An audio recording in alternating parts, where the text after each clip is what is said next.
Good morning. My name is Jamie Thorpe. I'm CXO of Ipsos in the UK, and we've got a really great session, really great story for you today. And I'm joined by Laura, who will introduce herself shortly. But I'm just going to give you a bit of an intro, a bit of a rundown of what we're gonna cover and how we're going to cover it. It's great to see so many of you. I've done so many of these Medallia experience events, and they just keep getting better and better. And I keep coming back and we keep coming back. And the reason we want to do it is we want to tell the story of where we're delivering CX programs and where we're seeing people take, as we say, tangible results, making something really practically happen within the organization. That's what we want to share with you today. Whenever I do these in the US, I have to start with a disclaimer, and that is that I am English. Okay. British, sorry, British. But there's a difference. But in case you haven't worked that out, so I start with that. It's like the start of a joke. You've got an Englishman and a German with you today, but it'll be fine. Let's get a couple of the ground rules from an English point of view out of the way, right? The first thing is, yes, we love tea. We genuinely love tea. Okay, it's a national obsession. And if you throw in a biscuit, we're absolutely anybody's, right? So that's the first thing, in case you're thinking it. We say please, thank you, and sorry a lot. Sorry about that. And then the last thing is, no, I have no clue what's going on with the Beckhams, and actually nobody really cares, okay? So I don't know who's fallen out with who and been disowned, and frankly, I don't care. So just get those out of the way in case they come out as questions, okay? While we're on the subject of questions, as we go through today, we're all one group. We're a nice, intimate group. If you've got questions, please feel free to ask, right?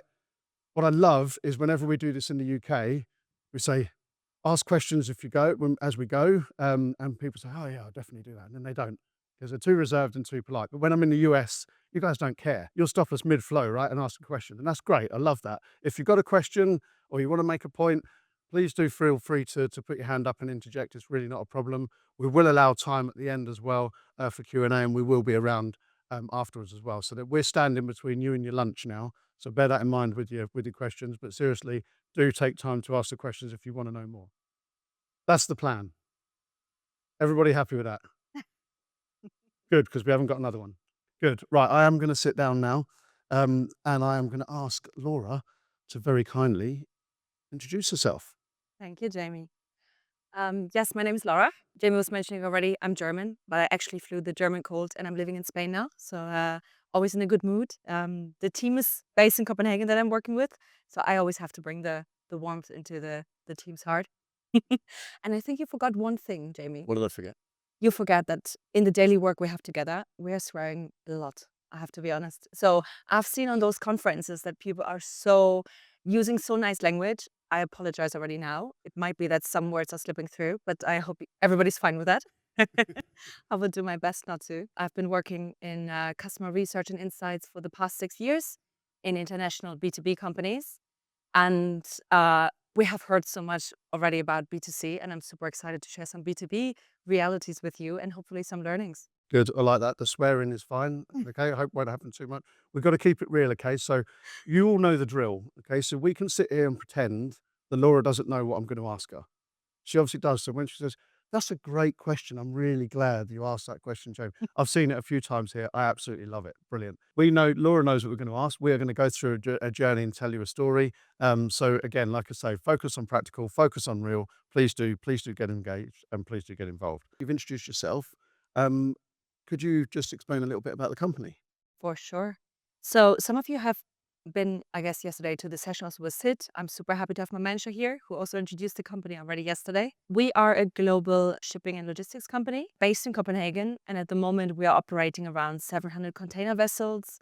But we are also having air freight services in more than 90 countries, warehouses all over the place, and a lot of terminals. And we are working with customers like Amazon, Home Depot, all the automotive companies you can name, but also retail companies like H&M. So our work is really spanning across industries, and that's one of the things that's super exciting because it brings a lot of challenges. And as long as one of the goods that a customer wants to get delivered fits on a boat or a truck or an air freight, this customer can be a potential one of us. I wanted to add, Maersk has been through a lot of changes throughout the last years, through a lot of transformation. So It has been for 150 years a shipping company, but the mission since a few years is now to actually connect the whole world and to deliver end to end. So when we talk end to end, it really means from the production place in China to the end consumer in the US or wherever you want us to deliver to. And that comes with a lot of challenges, but also some really great opportunities and some excitements. Very good. Who's heard of Maersk? Who's aware of Maersk? Okay, interesting. Now I've said it, you'll see it all the time on lorries.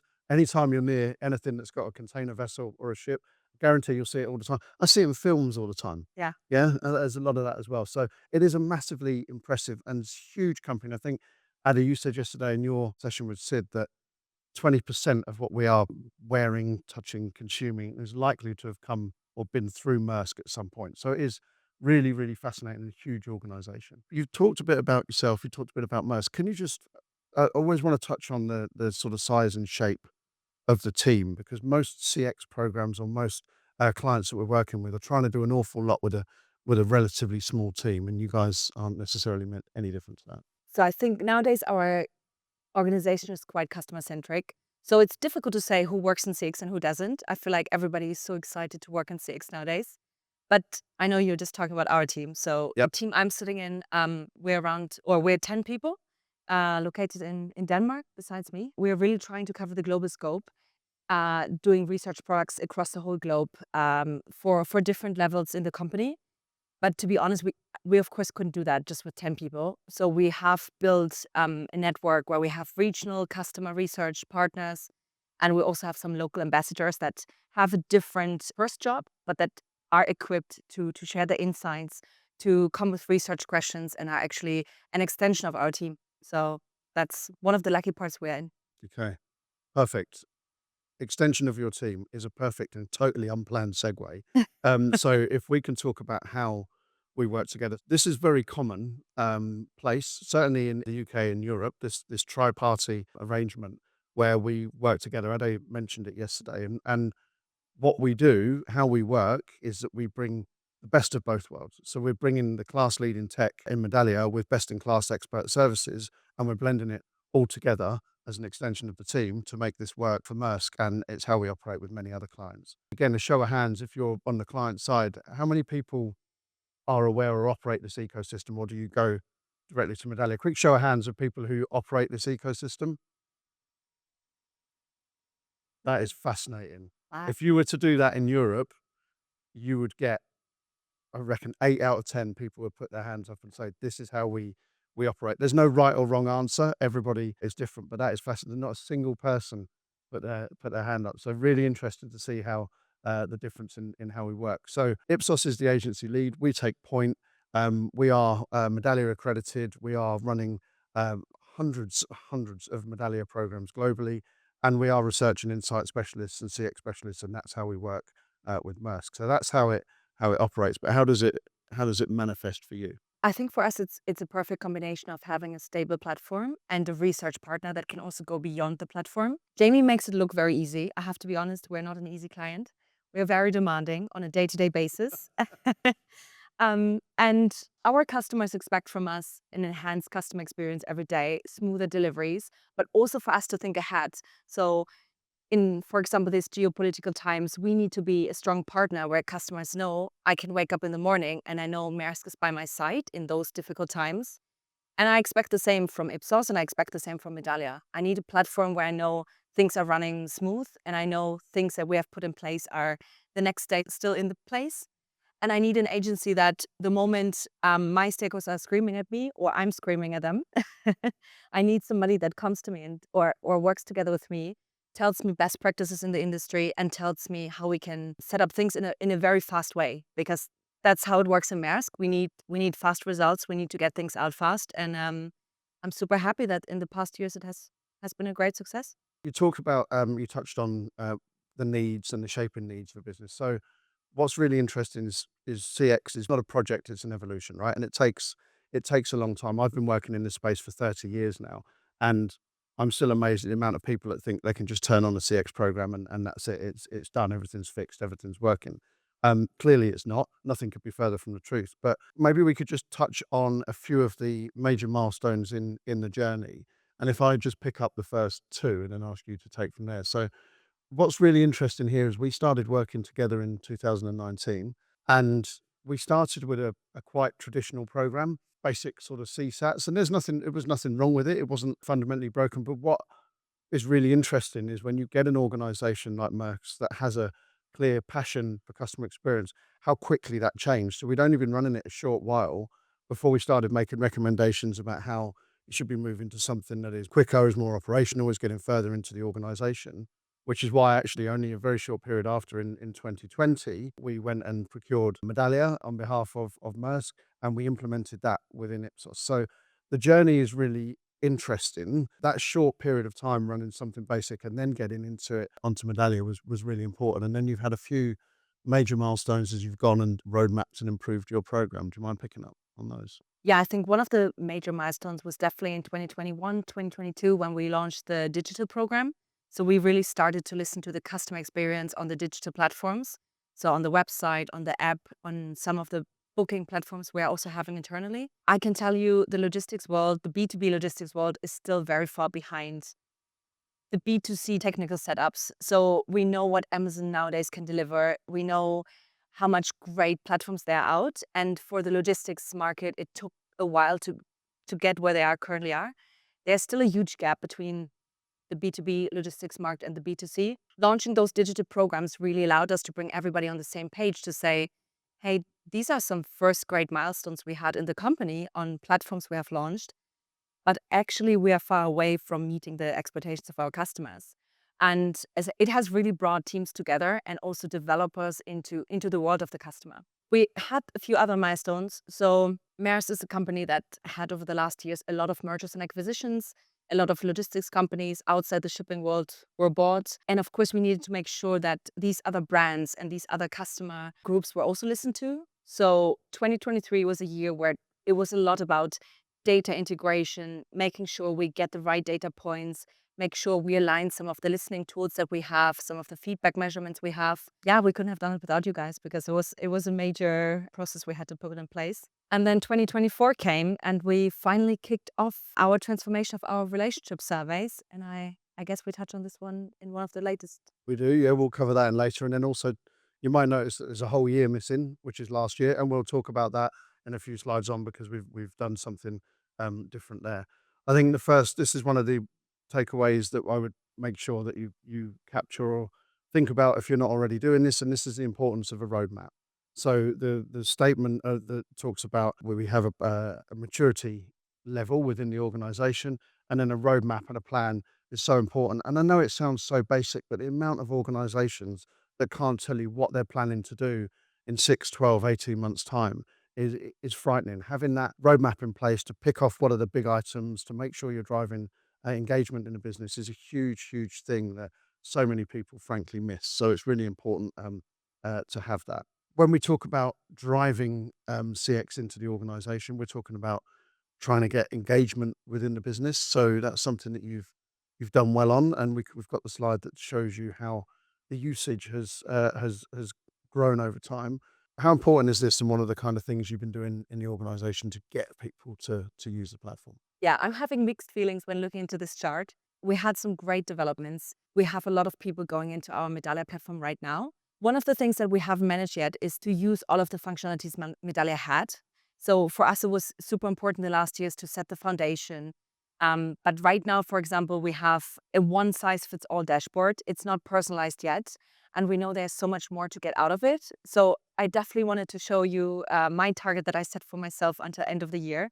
So I know I want to get to the plus 50,000 logins every quarter. And we know we will, because right now, with so many new functionalities in Medallia coming out, but also us wanting to spend time on tailoring the dashboards, personalizing the dashboards, we know it will drive even more stakeholders to us and even more people to logging in. We also know we will not reach everybody in our company. And also some of the people will always stay outside Medallia.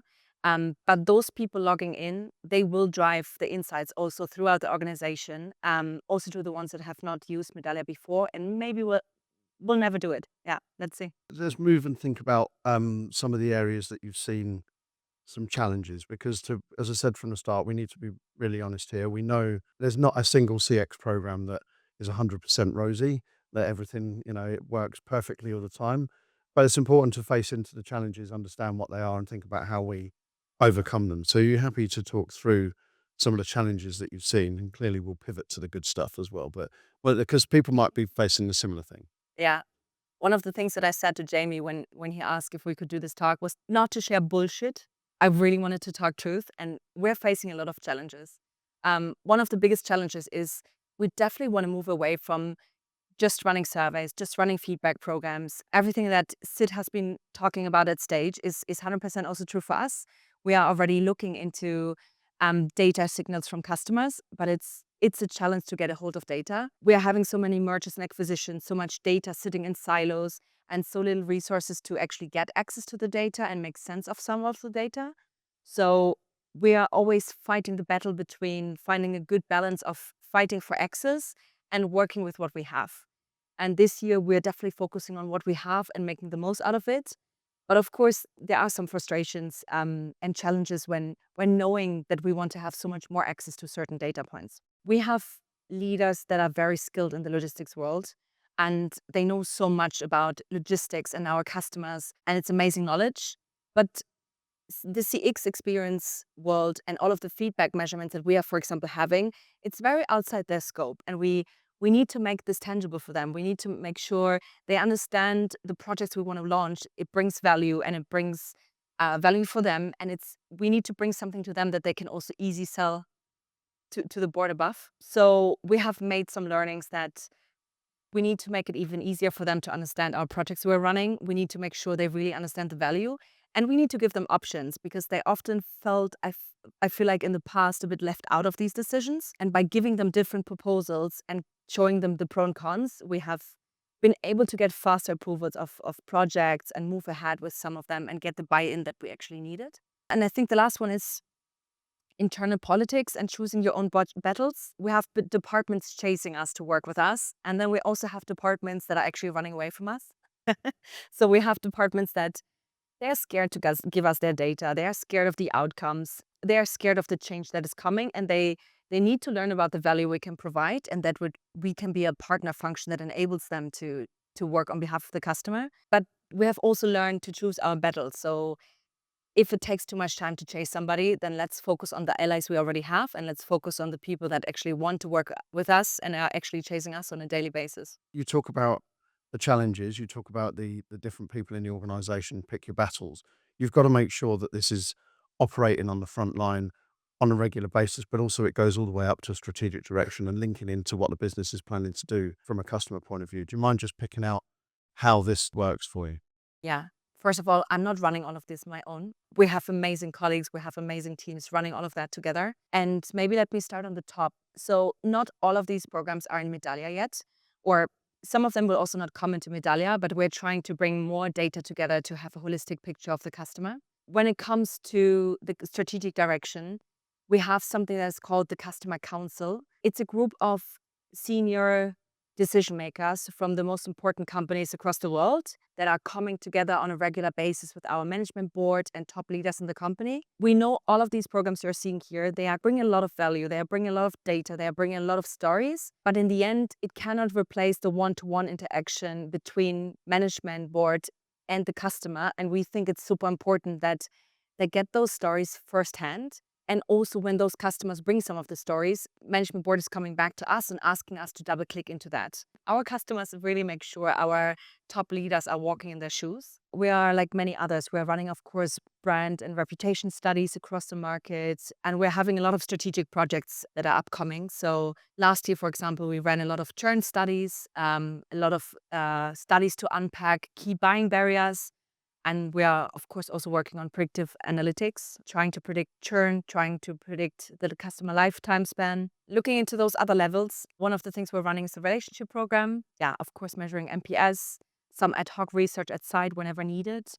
And then on the real-time feedback side, we are having some online touch points on the digital side, so on our application, our website, but we also have some offline things we're measuring on the customer service side and also on the onboarding experience. I'm going to pick out two things that you've mentioned there, if that's okay. The first is the customer council.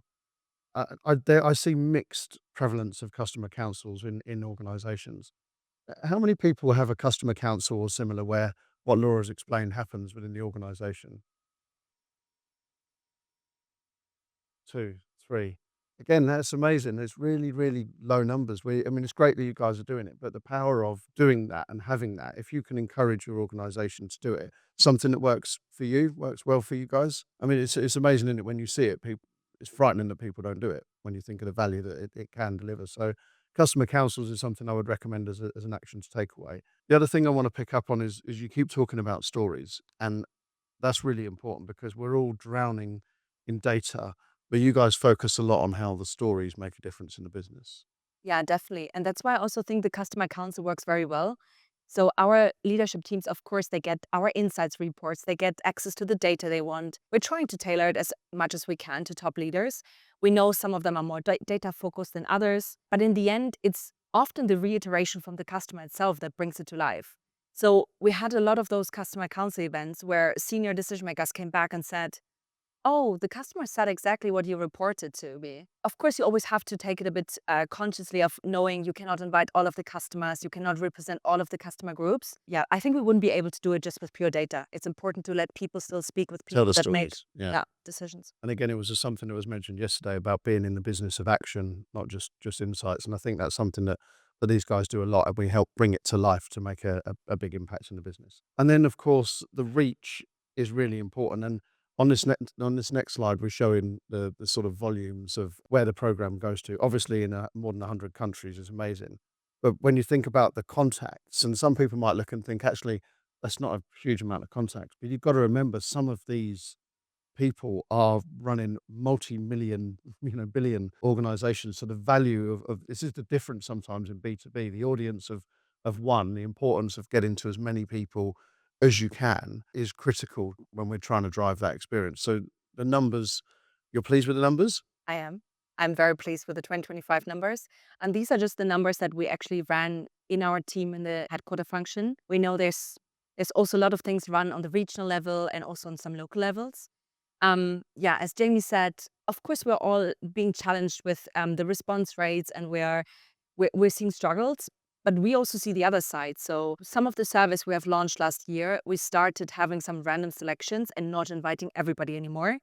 And we actually received from a lot of sales colleagues the request of including their contacts because their senior decision makers were asking for it. They wanted to share their feedback with us. They wanted to be heard and seen. And I think last year we listened to many of those contacts being making really important decisions in those companies. Yeah. And you've got some moments of pride on the next slide. And, I'll stop talking and have you talk through these. The application in the real world is obviously the one that, and you'll come to that. So please, would you mind? Yes, we were doing a methodology update on our MPS program.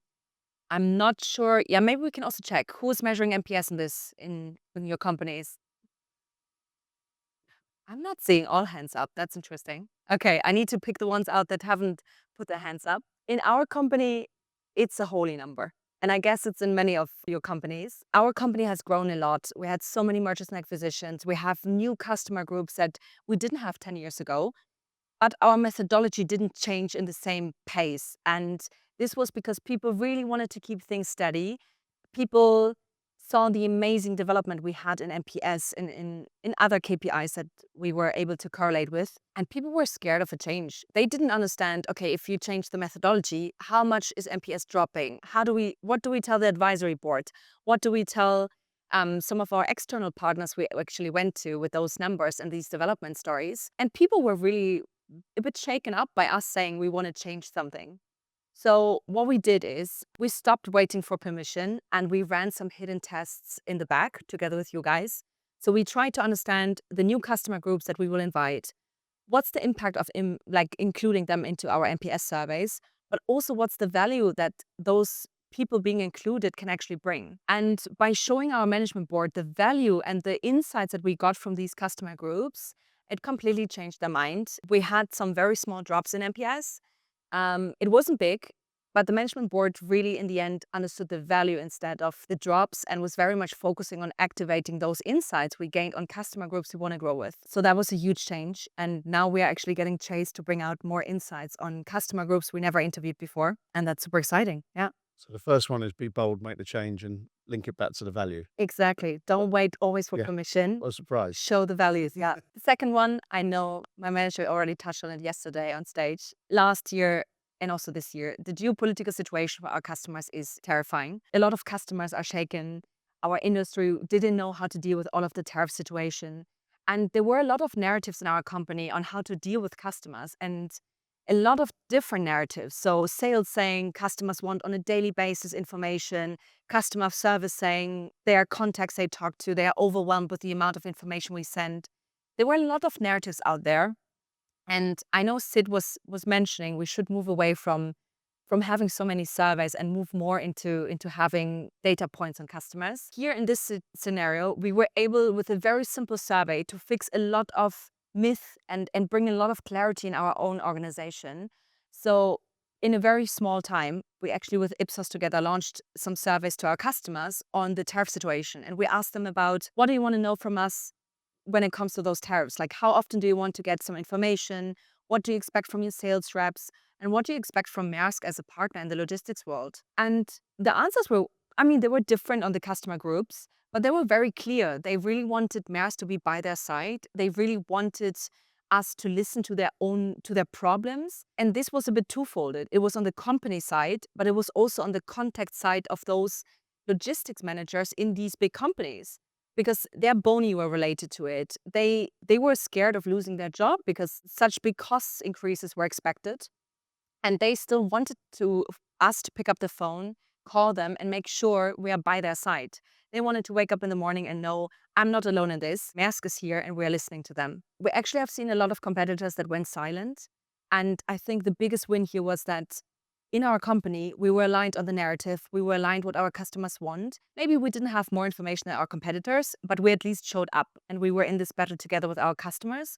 And we got lots and lots of positive feedback of how we manage this crisis actually together. And then the third? I'm not sure who's measuring a lot of sales touch points, but sales is always one of those stakeholders that can be challenging. We have an amazing sales organization. They are very close to our customers. They know a lot. And we're making sure that also what comes from them is listened to. But they don't know everything. And of course, the feedback that goes to them from customers is also biased, and they don't have all of the signals from customers that we can actually measure. So again, here we needed to prove a bit our value. We started with some very small size pilots, doing some real-time feedback, listening on opportunities that were won or that were also lost. And we were able to show the value in many of those pilots to the sales organization. Yeah, now it's the other way around. They are chasing us to actually launch that on a scale, and that's amazing. Very good. We've been running the program for 5 years, and we decided that it was a good point to just everyone stop. Everyone stop. Let's just take it, as we would say in the UK, let's put our foot on the ball. Everybody stop, take a step back, and let's have a look at where we are. So we did that, and CX leaders and progressive brands are doing that because people get so caught up in the day-to-day of running programs, they rarely stop and take a look back. So we did an audit of the program last year. So that gives us an opportunity to look at the gaps, think about where we are at the moment, benchmark against best-in-class CX, and importantly, start to map that activity as you go forward, which is why 2024 was missing off of the earlier slide. One of the things that we do as part of this as well is that we speak to senior stakeholders, and we spoke to 60 senior stakeholders to get their views of the world, what they want from the CX program, and the engagement was fantastic. And what we really found out in doing that is that these people actually just want to be listened to. And again, you just don't. It's such an obvious thing, but people are so caught up in their day to day, they don't take that step back. And so we were able to do that, look at the benchmarks, bring our expertise to the fore, and we found some interesting findings in our 2025 gap analysis. Yeah. Before we go into the findings, I wanted to add our department was quite clear that we know all of the gaps. And we were quite certain that we just have to do this exercise to get everybody on the same page. I have to say we didn't know about all of the gaps. It was an amazing exercise because we had planned to maybe interview 20 senior stakeholders, make sure everybody gets on the same page when it comes to what gaps exist, which ones do we have to close the fastest, and of course also get budget for running these projects. And in the end, we had a lot of senior stakeholders knocking on our door saying, why am I getting not interviewed? We thought it would be the other way around. We thought people would say, why do you waste my time? But it was it was completely the opposite. People were knocking on our door saying, I want to be part of that. I have an opinion. I have needs. I want more customer feedback. I want more customer insights. And yeah, we ended up with almost I think it was around 60 interviews that we did in total. Super impressive number. And yeah, you were mentioning it. We tried not to look into technicalities because our department, also knowing about Medallia functionalities or what's out there, also tends to go always into these functionalities thinking, okay, we need XYZ to be implemented by Q1. But we actually now looked really into the needs of our stakeholders, and we found those three top ones. People definitely need to have easier access to our customer feedback. One of the initiatives this year is to bring Salesforce and Medallia together and to have an integration. We know we have a lot of sales rep out there that need to go to plenty of customers on a daily basis, and they use Salesforce as their go-to tool, but we do not have the feedback in there yet. We have some linkages to Medallia, but we are not making it easy right now for an account manager to really see all of the feedback in one view. And we also found out that we have to be better at tailoring certain dashboards. We knew that it's one of the topics we wanted to tackle, but we didn't know how big it is. And by getting a lot of the senior stakeholders' feedback, they were actually saying, I also want to go into Medallia, but right now it's just all of those metrics and all of the stuff is just too granular for me. I need more high level views, and it's one of those things that we thought we knew the priority, but actually we didn't. So now we found out we have to pay attention to that in 2026. We just put AI a bit on the bottom. We know AI will help a lot, but it will not solve all of the problems, but it will definitely help us to simplify the access to customer feedback. And then the second one was, we knew a lot of teams are running their own surveys or trying to stitch together data points. We didn't know how big it was. We didn't know how many people tried to also very incompliantly did things off our radar. I think you gave them confidence to speak openly to you because you were giving them this, the feeling that we're coming with a solution soon. And the solution is we need to enable more focal points to actually self-service functionalities. We are right now moving away from the ad hoc functionality of Medallia. We're making use now of Agile. Agile is so much more intuitive. People love using it. People are very happy to move away from the ad hoc setup. And we are creating a bit of a community that can share best practices, make sure that questions are getting answered on the tool. And we are now having those focal points installed across the business so that not completely unknowledged people are running those surveys, but people that have a broad understanding and also know whom to contact in the center functions in case they need some help here. And then the next one, I think it's super exciting also for you guys because we want to run more internal campaigns together. Internally, we know that people know about the importance of customer centricity. Everybody knows our mission. Everybody knows the customers in center.